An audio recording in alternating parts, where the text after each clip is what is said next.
Saudara-saudara seiman, selamat pagi. Majelis Jemaat GBB Bethel di Bandung mengucapkan selamat beribadah kepada seluruh warga jemaat dan simpatisan. Kiranya ibadah online ini menyenangkan hati Allah dan membawa kebahagiaan ke dalam rumah tangga kita sekalian. Memasuki minggu kedua sesudah Paskah, kita dicerahkan oleh bacaan yang menarik untuk kita renungkan, untuk kita refleksikan di dalam kehidupan kita, terlebih saat kondisi seperti sekarang ini.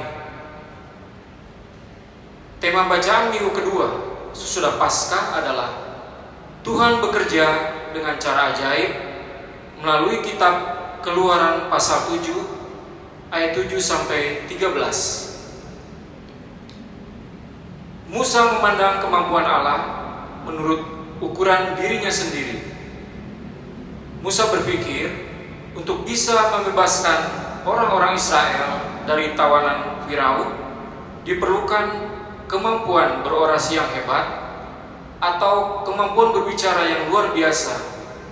Bila tidak, hal itu tidak akan bisa. Tetapi Musa lupa bahwa Allah tidak memerlukan bejana emas. Dia hanya memerlukan bejana yang mau menyerahkan dirinya bagi rencananya. Dan Allah tahu hati Firaun tidak akan pernah bisa berubah hanya oleh seorang orator atau petah lidah. Dia hanya bisa ditaklukkan oleh kuasa Allah. Bila Allah memanggil kita untuk satu maksud khusus, janganlah pernah mengukur kemampuan diri kita dengan kemampuan Allah. Sebab kemampuan kita tidak ada apa-apanya, dan dengan kemampuan kita sendiri tidak akan pernah kita menyelesaikan rencana dan panggilan Allah atas hidup kita. Marilah menyambut firman Allah yang ada di antara kita sambil menyanyikan Gita Bakti 245 bait 1 dan 2, hidupku disentuh oleh kasih Tuhan.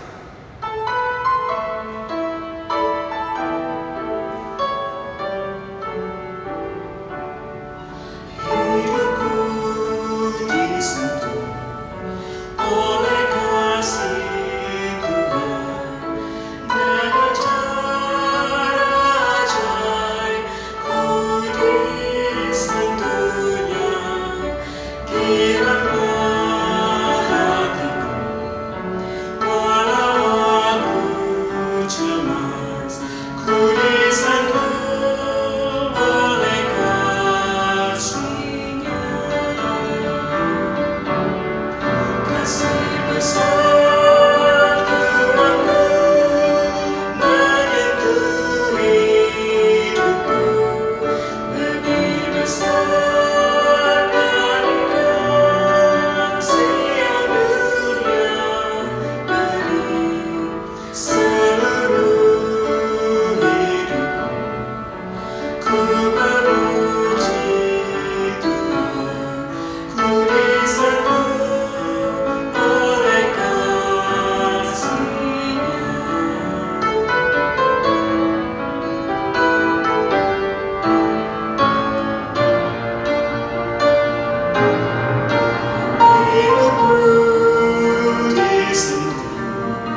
Mari kita berdoa.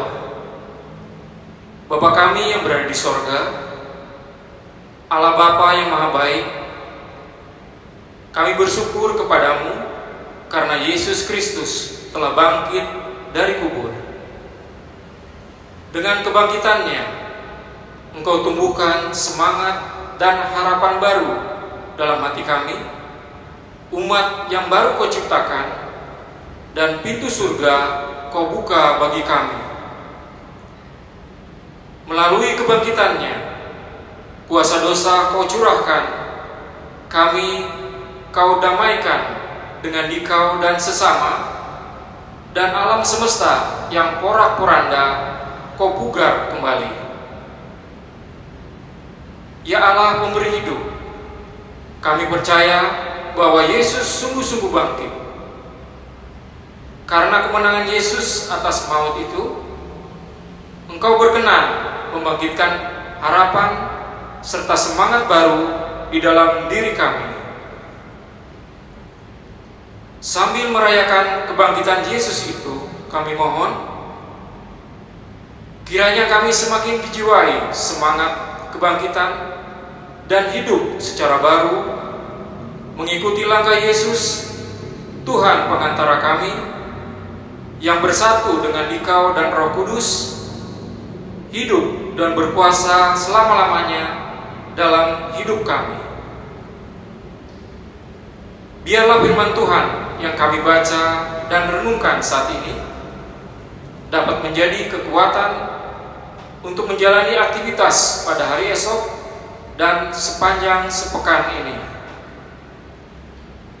Dalam nama Tuhan Yesus, kami berdoa dan mengucap syukur. Amin. Saudara-saudara yang dikasihi Allah, marilah berdiri menyambut firman Tuhan. Haleluya.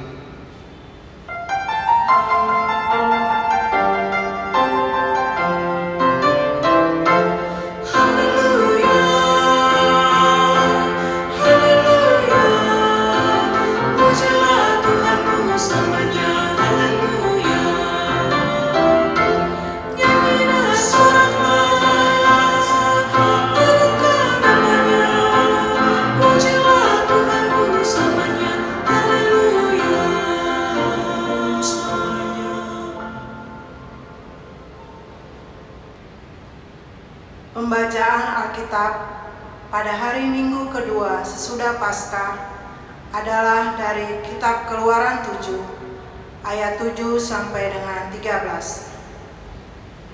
Keluaran 7 ayat 7 sampai dengan 13 yang menyatakan, adapun Musa 80 tahun umurnya dan Harun 83 tahun ketika mereka berbicara kepada Firaun. Dan Tuhan berfirman kepada Musa dan Harun, apabila Firaun berkata kepada kamu, tunjukkanlah suatu mujizat, maka haruslah kau katakan kepada Harun, ambillah tongkatmu dan lemparkanlah itu di depan Firaun, maka tongkat itu akan menjadi ular. Musa dan Harun pergi menghadap Firaun. Lalu mereka berbuat seperti yang diperintahkan Tuhan. Harun melemparkan tongkatnya di depan Firaun dan para pegawainya. Maka tongkat itu menjadi ular. Kemudian Firaun pun memanggil orang-orang berilmu dan ahli-ahli sihir. Dan mereka pun, ahli-ahli Mesir itu, membuat yang demikian juga dengan ilmu mantra mereka. Masing-masing mereka melemparkan tongkatnya, dan tongkat-tongkat itu menjadi ular. Tetapi tongkat Harun menelan tongkat-tongkat mereka. Tetapi hati Firaun berkeras, sehingga tidak mau mendengarkan mereka berdua. Seperti yang telah difirmankan Tuhan. Demikianlah pembacaan kita hari ini. Hendaklah firman Tuhan dengan segala kekayaannya menetap di dalam hatimu, dan ucaplah syukur kepada Allah.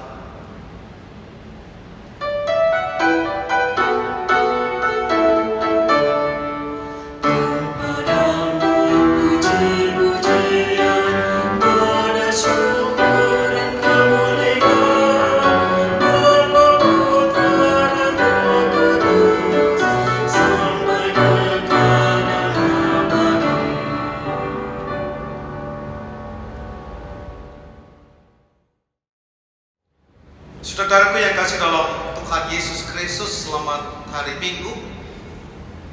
minggu kedua sesudah Paskah. Dan tema hari ini adalah Tuhan bekerja dengan cara ajaib. Nah, saudaraku, cara ajaib seringkali dimaknai seperti atau sama dengan mujizat. Sehingga mujizat itu seringkali juga dimaknai adalah sesuatu yang terjadi di luar apa yang biasa atau yang bisa dijangkau oleh pikiran manusia, yang dipercayai sebagai satu hal yang supranatural yang berasal dari Tuhan. Bahkan semua orang Kristen percaya adanya mujizat dilakukan Tuhan, walaupun sering ada perbedaan pengertian. Nah, di antara dua posisi ekstrim, ada orang Kristen yang percaya dan mengharap mujizat bisa terjadi kapan saja dalam setiap segi kehidupan manusia. Dan ada yang percaya bahwa mujizat hanya terjadi secara unik pada zaman sebelum Alkitab tertulis. Memang dalam hidup di dunia, manusia sering mengalami saat-saat di mana kemampuannya tidak lagi dapat memecahkan persoalan yang dihadapi. Nah, untuk mereka yang beriman adalah normal jika mereka berseru minta tolong kepada Tuhan. Nah, seringkali jika hal yang diharapkan itu datang, orang menerimanya sebagai mujizat Tuhan yang mengabulkan doa-doa mereka. Nah, sementara bagi orang lain, mujizat belum tentu datang langsung dari Tuhan, karena Ia bisa bekerja dalam segala sesuatu untuk mendatangkan kebaikan bagi orang percaya. Bukankah Tuhan Maha Kasih, dan juga Tuhan itu Maha Kuasa, sehingga bisa memakai apapun yang ada di dunia ini untuk menolong umatnya. Nah, pertolongan yang terjadi karena usaha manusia tidaklah meniadakan akan kasih Tuhan yang memungkinkan hal itu terjadi. Nah, karena itu mereka yang mengharapkan mujizat langsung dari Tuhan seringkali menekankan pentingnya iman yang teguh. Malahan ada yang percaya bahwa jika apa yang diminta tidak terjadi, itu disebabkan oleh kelemahan iman. Walaupun demikian, tidaklah benar jika manusia mengharapkan mujizat terjadi setiap saat dan tempat menurut kehendak mereka. Karena jika demikian, mujizat itu terjadi karena usaha manusia dan bukannya menurut kehendak Tuhan. Tuhan tidak dapat diperintah manusia untuk melakukan segala hal yang dimaui mereka. Maka saudaraku, dari awalnya Tuhan melakukan suatu mujizat untuk tujuan khusus sesuai dengan maksud dan waktu Tuhan sendiri. Nah, saudara-saudara jemaat Tuhan, mari kita belajar dari kisah Musa dan Harun. Saudaraku, terjadinya mujizat tidak secara otomatis sebagai bukti bahwa Tuhan sedang bekerja. Tongkat para ahli sihir Mesir juga berubah seperti ular. Suatu tindakan yang dilaksanakan oleh tentu kuasa di luar Tuhan, yaitu kuasa setan. Dan pada saat itu Mesir benar-benar kecanduan pada sihir, pada spiritisme, pada ilmu tenung sebagai agama mereka. Akan tetapi ketika tongkat Harun menelan tongkat-tongkat mereka, nah Allah Israel membuktikan bahwa kuasanya lebih besar daripada kuasa para dewa Mesir. Nah, Sehingga tujuan lain dari mujizat adalah menunjukkan supremasi Allah atas segala sesuatu. Nah, saudaraku, pada waktu Musa dan Harun menghadap Fir'aun pertama kali dan meminta dia untuk membebaskan bangsa Israel agar mereka dapat beribadah kepada Tuhan, Fir'aun merespon hal itu dengan sebuah pertanyaan. Siapakah Tuhan itu yang harus kudengarkan firman? Kita bisa baca dalam Keluaran pasal 5 ayat yang kedua. Nah, pertanyaan ini sangat-sangat wajar diucapkan Firaun, karena ia sudah mempercayai begitu banyak dewa, sehingga dia mengatakan, apa keistimewaan Tuhan dibandingkan dengan ilah-ilah atau dewa-dewa yang lain? Nah, Firaun lalu meminta sebuah tanda kepada Musa dan Harun. Membaca kita ayat 9 dan 10. Tidak puas dengan satu tanda, kekerasan hati Fir'aun menyebabkan 10 tulah ajaib terjadi. Nah, semua itu terjadi untuk menunjukkan siapakah Tuhan itu. Nah, saudaraku, berulang kali Tuhan sendiri menyatakan kepada bangsa Israel dan juga Mesir bahwa Dialah Allah. Mestinya perikop Keluaran pasal 7 ayat 5 dan 17 menjelaskan tentang itu. Nah, karena itu kita perlu mengetahui bahwa semua tanda ajaib yang dilakukan Allah merupakan serangan terhadap Fir'aun dan dewa-dewa bangsa Mesir. Ada beberapa petunjuk untuk hal ini. Ucapan ilahi dengan mengatakan, aku mengacungkan tanganku terhadap Mesir, ayat yang kelima dari Keluaran pasal 7, ini muncul beberapa kali dalam konteks yang beragam. Tetapi ucapan ini memiliki pesan yang khusus di telinga Firaun. Menurut catatan sejarah Mesir, ada beberapa Fir'aun atau Raja Fir'aun yang mengambil sebutan untuk dirinya dengan nama-nama yang berhubungan dengan lengan atau tangan. Pengacungan tangan Tuhan menunjukkan bahwa tidak ada satu Fir'aun pun yang lengan atau tangannya cukup kuat untuk melawan Tuhan. Kita lihat mujizat tongkat menjadi ular ayat 8 dan 10 juga menyimpan pesan khusus.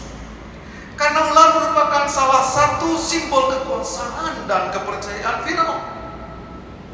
Jadi sekarang bagaimana membedakan mujizat yang sejati dan yang palsu? Nah, saudaraku, Keluaran pasal 7 memberikan beberapa petunjuk berharga. Yang pertama, mujizat yang palsu tetap kalah dengan mujizat yang asli. Ayat 11 dan 12 dan pembacaan kita. Walaupun Musa dan para penyihir Mesir sama-sama mampu mengubah tongkat menjadi ular, tetapi tongkat Harun akhirnya menelan tongkat-tongkat para penyihir tersebut. Petunjuk berikutnya yang kedua yaitu mujizat palsu hanya bersifat negatif, merusak. Peniruan atas dua tulah pertama seharusnya tidak terlalu mengembirakan Fir'aun maupun bangsa Mesir. Para penyihir Mesir hanya bisa menambah masalah yang memang sudah parah, bukannya mengubah darah kembali menjadi air yang dapat diminum. Para penyihir tersebut justru mengubah air yang sehat, yang sudah langka, menjadi darah,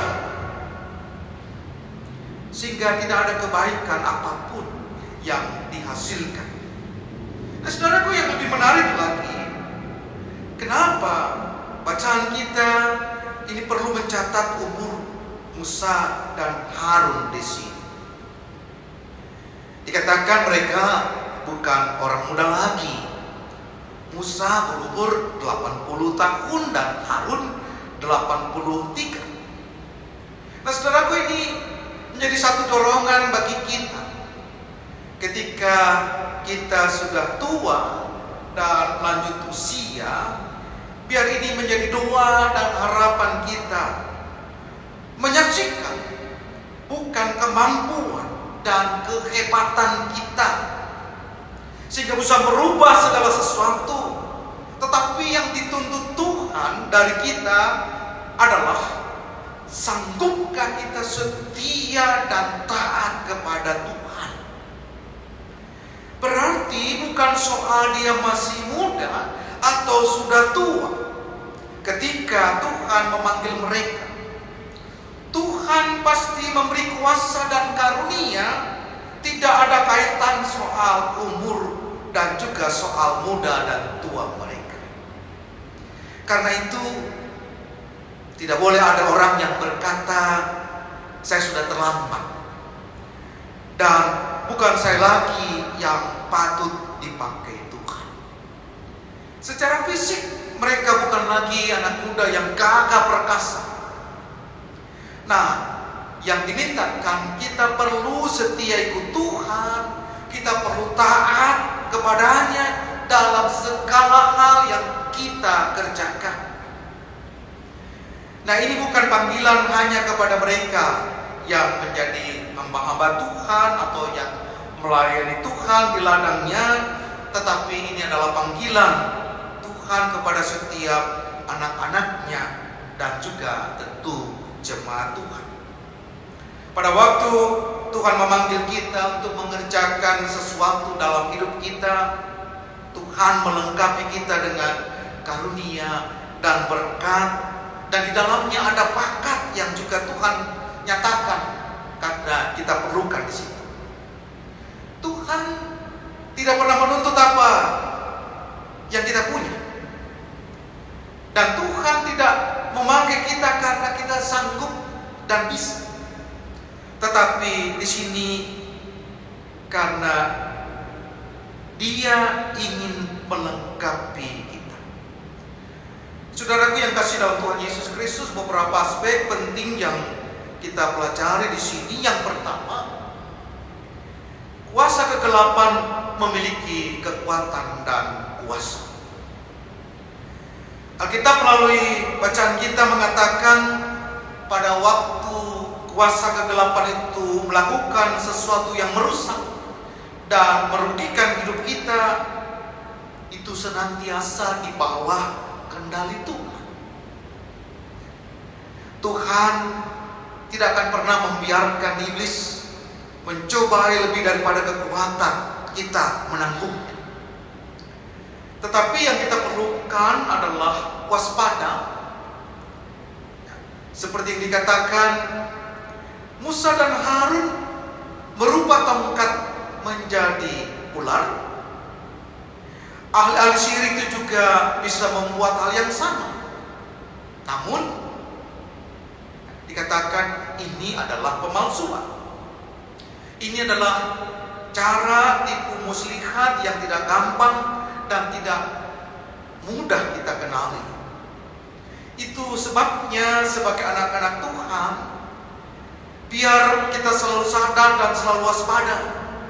Tuhan selalu mengingatkan kita untuk hati-hati dan waspada terhadap segala tipuan si jahat dalam hidup kita. Nah, saudara, Tuhan menyuruh Musa menyampaikan firman Tuhan kepada Firaun. Bacaan kita katakan terakhir, tetapi Firaun makin mengeraskan hati. Nah, dari situ menjadi suatu warning bagi setiap kita bahwa firman Tuhan itu tidak akan pernah kembali dengan sia-sia. Firman Tuhan akan merubah hati orang dan membuat mereka sadar bahwa mereka perlu akan Tuhan dan bersandar kepadanya.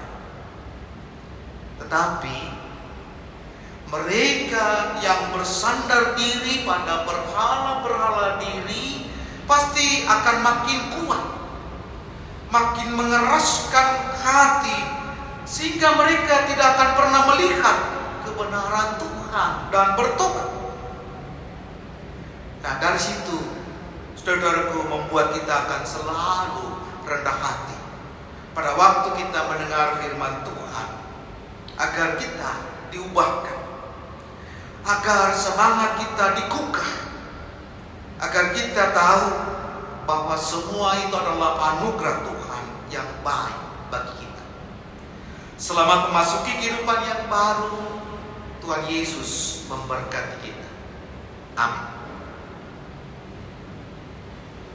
Saudara jemaat Tuhan, mari kita menaikkan akan doa-doa sahabat kita. Kita berdoa. Bapa kami yang di surga, Bapa yang telah mengenal siapa sungguhnya kami di hadapan-Mu, sehingga ketika kami merasakan, kami menikmati Tuhan memakai cara yang begitu ajaib dalam kehidupan kami, kami pun sebagai umat sungguh ya Tuhan mengaminkannya. Sehingga pada kesempatan ini Tuhan, secara khusus kami menghampirkan kekudusan hadirat-Mu seraya memohon kiranya Tuhan boleh memberkati akan Bapak Presiden Joko Widodo dan Wakil Presiden Bapak Ma'ruf Amin, agar mereka diberikan hikmat daripada Tuhan, sehingga dalam memutuskan kebijakan penanganan COVID-19 demi negara dan bangsa kami ini, Tuhan juga mau peduli. Berikan sukacita-Mu sehingga Bapak Presiden dan Wakil Presiden beserta dengan jajarannya juga dipakai oleh Tuhan untuk ikut ambil bagian ketika COVID-19 ini menjadi masalah yang juga begitu penting bagi negara dan bangsa kami, sehingga biarlah Tuhan Engkau memberikan hikmat tersendiri bagi kepala negara kami. Kami tak lupa juga berdoa dan mohon berkat-Mu ya Bapa, ketika ada begitu banyak orang-orang yang terpapar oleh karena COVID-19, baik mereka yang digolongkan menjadi UDP dan PDP. Tuhan, Engkau juga menolong mereka agar ketika tangan kuasa Tuhan telah menjamah, Engkau telah akan memberikan akan kesembuhan, biarlah penanganan lewat perawatan yang terpapar COVID-19 ini mendapatkan juga cara yang ajaib, sehingga mereka juga mendapatkan akan pemulihan kesehatan. Kami tak lupa berdoa dan mohon berkat-Mu ya Bapa bagi Polri dan TNI yang turut serta menjaga keamanan bagi negara dan bangsa kami. Berikan mereka juga hikmat-Mu, berikan juga kebijaksanaan mereka dapat melakukan akan tugas tanggung jawab ini juga dalam sukacita dan menjadi damai sejahtera bagi negara bangsa serta masyarakat kami. Kami berdoa secara khusus bagi sahabat-sahabat di garda depan, baik relawan maupun tim para medis serta keluarga, ketika mereka juga memberi diri, bahkan mengorbankan waktu untuk turut serta dalam penanganan menyelesaikan akan COVID-19. Biarlah kasih Tuhan, biarlah berkat-Mu, biarlah sukacita-Mu terus menaungi akan mereka. Kami tak lupa berdoa dan mohon berkat-Mu ya Bapa juga bagi Majelis Sinode GPB serta Satgas COVID-19 yang menjadi alat di tangan Tuhan, menjadi perpanjangan tangan Tuhan, boleh mempedulikan baik seluruh warga GPB maupun juga masyarakat yang merindukan akan tangan kasih-Mu. Berikan mereka juga kesehatan, Berikan juga mereka kekuatan untuk melakukan tugas mulia ini, agar nama Tuhan dipermuliakan. Kami juga berdoa dan mohon berkat-Mu ya Bapa, bagi Majelis Jemaat GPB Bethel Bandung. Kami percaya Tuhan juga menyatakan tugas mulia dalam panggilan dan pengutusan-Mu, turut mensejahterakan masyarakat dan juga setiap orang yang merindukan kasih-Mu. Berkati kami juga Tuhan, ketika kami pada minggu depan akan memasuki saat-saat di mana ada banyak orang harus memberi diri dan juga penuh kepedulian. Pembatasan sosial berskala besar juga akan terjadi di sekitar kami, khususnya Bandung dan sekitarnya. Tuhan memberikan hikmat juga kepada terutama akan warga jemaat-Mu, anak-anak Tuhan, juga masyarakat seluruh kota Bandung, beserta dengan pemimpin akan negara kami melalui pemimpin daerah, forum komunikasi pimpinan daerah baik di kota Bandung dan juga provinsi Jawa Barat. Tuhan memberkati sehingga apa yang menjadi penanganan dan kebijakan ini juga menolong setiap kami dan setiap orang untuk juga boleh turut menyelesaikan akan paparan COVID-19. Terima kasih ya Bapa di surga. Biarlah ketika kami boleh bersyukur atas semua yang boleh kami naikkan, boleh kami aminkan itu, karena kami percaya Tuhan punya cara yang ajaib juga untuk menolong kami umat-Mu dan menjadi berkat bagi banyak orang. Inilah sukacita kami Bapa, inilah syukur hati kami, inilah permohonan kami. Demi pengasihan-Mu kami mohon. Dengarkanlah doa kami. Pelihara kami dalam kasih Tuhan Yesus, Tuhan dan kebangkitan yang telah mengajar kami berdoa bersama-sama. Bapa kami yang di surga, dikuduskanlah nama-Mu, datanglah kerajaan-Mu, jadilah kehendak-Mu di bumi seperti di surga.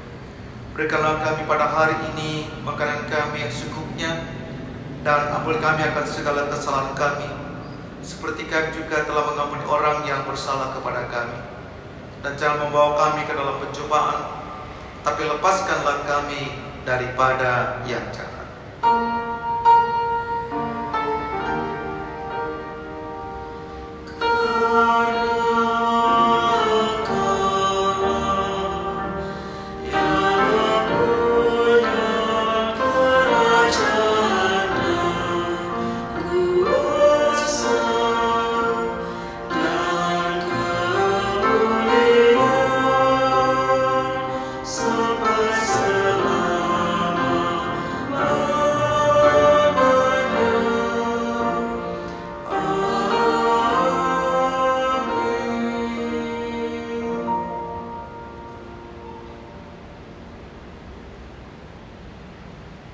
Saudaraku jemaat Tuhan, ibadah online yang kita laksanakan bersama hendaknya memaknai kehidupan kita sehari-hari. Tuhan Yesus berkata, "Aku telah menetapkan kamu supaya kamu pergi dan menghasilkan buah, dan buahmu itu tetap." Marilah bernyanyi memuliakan Allah kita. Dan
kasih-Mu Tuhan.